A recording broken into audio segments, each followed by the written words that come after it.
Hello, and welcome back to another episode of Reach Your Happy with Laura. So, I've been noticing this in myself for a really long time, and I thought that it was some sort of trauma response, uh, from my past experiences. Like, it must have been a pattern that I've experienced enough that every single time I feel really good, something ridiculous happens, or I have the rug pulled from under my feet, or something like really emotionally challenging, or something that is, is triggering for me happens. And I thought, okay, well, I do have a history with, my mom looking, acting, talking like she was healthier, and then something pretty dramatic would happen, I don't know, a couple weeks later. So throughout my life, every time I experience a high, I'm bracing for impact. I'm waiting for the next shoe to drop. That started to shift when the pandemic happened in March, because it was interesting. It was like I deeply knew that though the pandemic was going to negatively impact so many people, it was also going to change things in some form or another. I felt like everyone needed some time at home. Everyone needed a little reset. Everyone needed this kind of like slow it down, get out of the rat race. Let's get grounded. Let's feel into our feelings. Let's be around our family. Let's face some of this stuff that we get to bypass by just staying busy with work. So when that happened, and my business, like starting in March, was my business grew exponentially, and it was like, okay, so this is really good. Obviously something really huge is happening and people are afraid, but it was the first time I started to realize that, okay, maybe this pattern of feeling really good and something really crappy happening isn't so much a me thing. Maybe there's something deeper here. And now that I've been in business going on 6 years, I have seen this with clients. Generally when we start, you're in a certain space. We work through lots of layers, and then you reach a higher high. Slowly but surely you raise your vibration to a higher point, which so much of what I know I experience in some of my clients as well, we want to hold that state. We want to stay there always because it feels so good to be there. However, what I have seen, again, in myself, in my practice with my clients, is that when we get to this higher high, the gift that it gives us, which doesn't always feel like a gift, is our ability to then reconnect with our pain again, that's at a lower vibration. It helps us. Being so high allows you to dig deeper into your pain and clear it even more. And so with that, we don't have to be afraid of feeling good and think, oh, okay, well, what bad is going to happen now, right? If I'm this high, what am I going to have to deal with? There doesn't need to be fear involved in this. It's like making your way through school. Projects get more challenging. Everything gets more challenging because you are more capable. So when you're at a higher vibration, when you've done some level of healing work, whatever that looks like to you, you've raised yourself to a certain point that allows you to process, to heal trauma and pain and experiences that really shook you and were a part of creating the person you are today. And so we can, if you're feeling right now like the rug got pulled out from underneath you and you're like, what the heck? I was in such a good space. How am I here?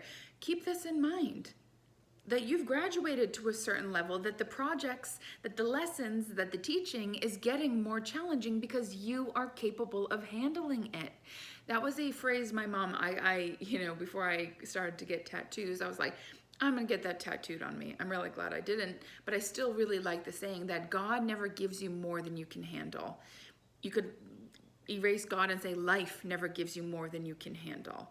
And so many times, how many times did you think, I am done. This is going to break me. I cannot go on anymore. How many times, right?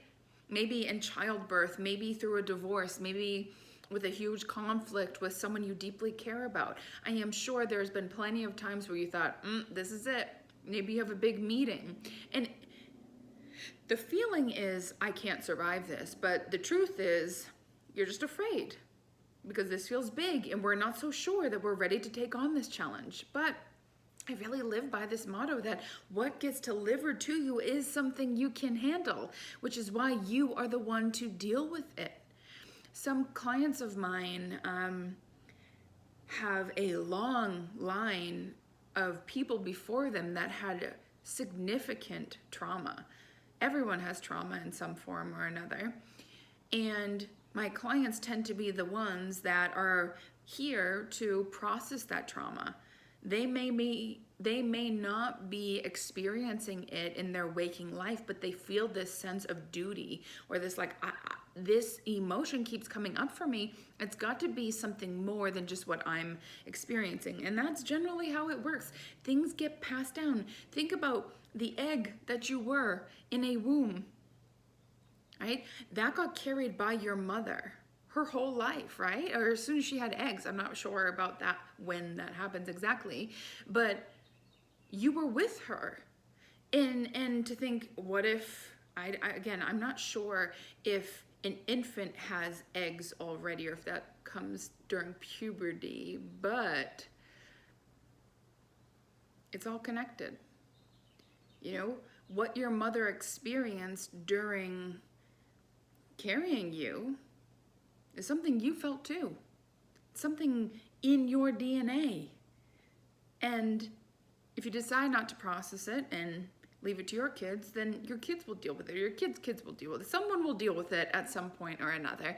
But most people tuning into this are the people that are dealing with the trauma, the pain, the fears that generations before you probably couldn't. They didn't have Amazon. They didn't have the luxuries we have. We didn't have social media as a healing platform, as a guide place. And so we get to do the healing. I know my mom dealt with a lot of judgment and self-criticism and perfectionism. And in this lifetime, I have dealt with a lot of that. And in one part of me, it's like, this doesn't even matter to me. So what is this about? Well, it got passed down to me, and I am the one that said, you know what? Let's work through this. I'm going to go get a Reiki session, having no idea what that was about, which led me to all these different people and places. And here I am today, now offering healing for other people to help heal their lineage, heal whatever pain it is that you carry. And I say heal, I help shine a light on your pain with you and help you navigate it to the best of my ability. But ultimately, you heal you. You showing up for a session, you noticing a trigger and being present with it instead of being like, I can't believe we're doing this again. It's like, no, here it is. It's up. I can feel this. I have the tools. I have the support. I would not be feeling this unless I was capable of managing it, of moving through it, and you are.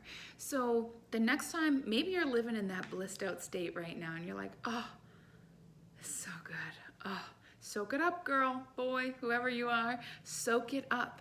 Not out of fear of like, cause it's gonna end, but it's gonna shift. That's the thing that is a guarantee in this life. It is going to shift. Everything must shift. It is the state, it is the law of our world, of our universe, that things are always in some sort of state of change. So if you don't like where you are, that's okay. It's gonna change. And if you do like where you are, embrace it, appreciate it, soak it in, point out all the things that you love about your current state, because it too will change. And with change, we don't have to fear it, because yes, sometimes there's stuff that we don't like, but with every change, there's things that we don't like, which gives us clarity about what we really do want in our lives. So being triggered is a good thing.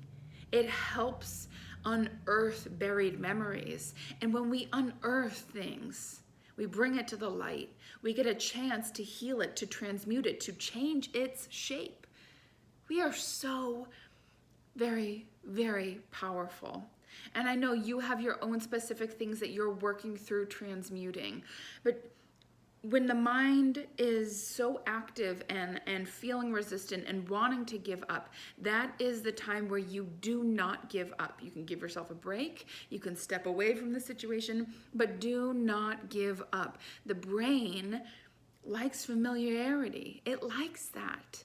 And so it's very natural that when we start to feel this sense of like, I just can't, that we want to back off, but that's actually when the breakthrough is going to happen, which is so backwards. But hey, here we are. I don't make up the rules. It's just what I am sensing. It's just what I feel. It's just what I have seen. So when you get triggered, one, remember, your feelings are not necessarily truth. Your feelings are some sort of guidance. It's information. So when you get triggered and this anxiety or this fear or this dread or this comes up, you can simply say, oh, okay, this is something that needs to be cleared, and I can give it space. You are not the child you used to be. You are not the teen. Well, maybe you're a teen listening to this. Maybe you're a child. My nieces and nephews call this Auntie Laura's, or they call me Auntie, Auntie's TV show. So if you're listening to this, you are not who you used to be. You are not that younger version of yourself. What age are you right now?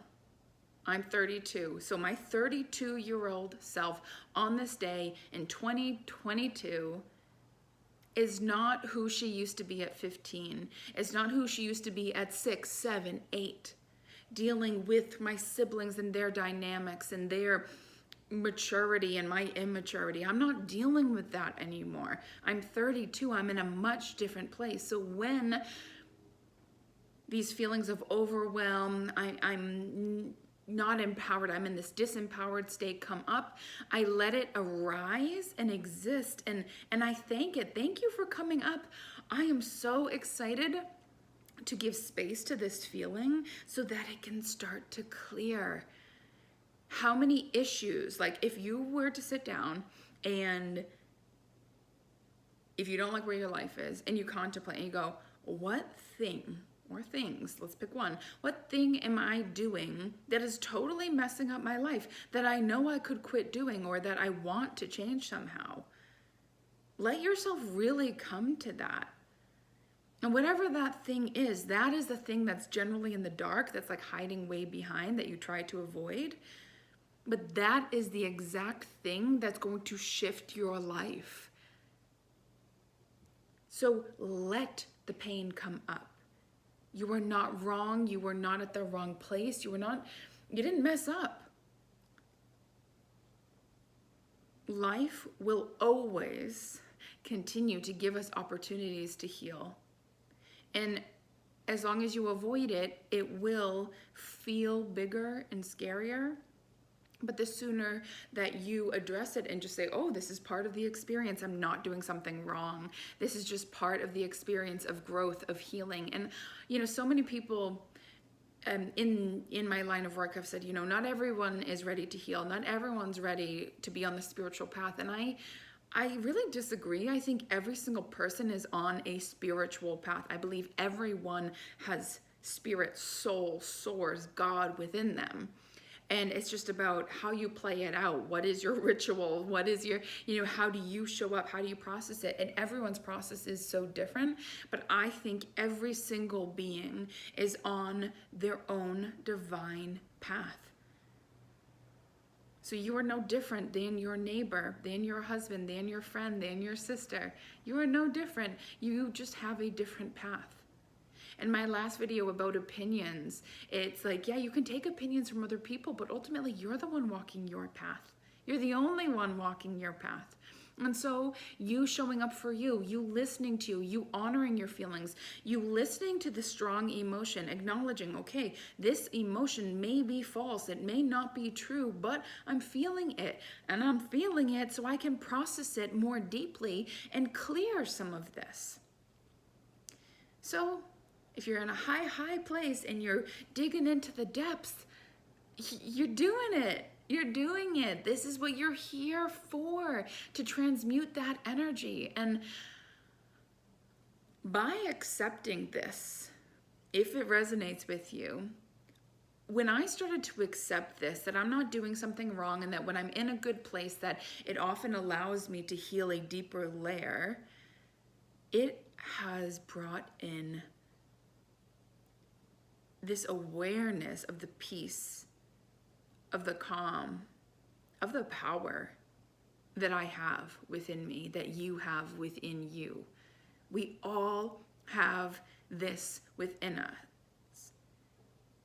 It's just a matter of, it's like we all have our own cheat code. We all have our own code to accessing our inner power. And some people get cancer, and that lights them up. That is what makes them, break some trauma break some trauma up and change. Some people have a incredible person coming into their life. Like I had Brad come into my life, and that opened up so much pain, but also so much healing. By loving him so much, it brought me to this high, but it also allowed me to access deep, forgotten about pain.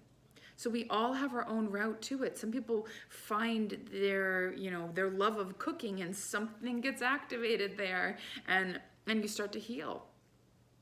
So I think that's all I have for you today. Thank you for tuning in. I appreciate you.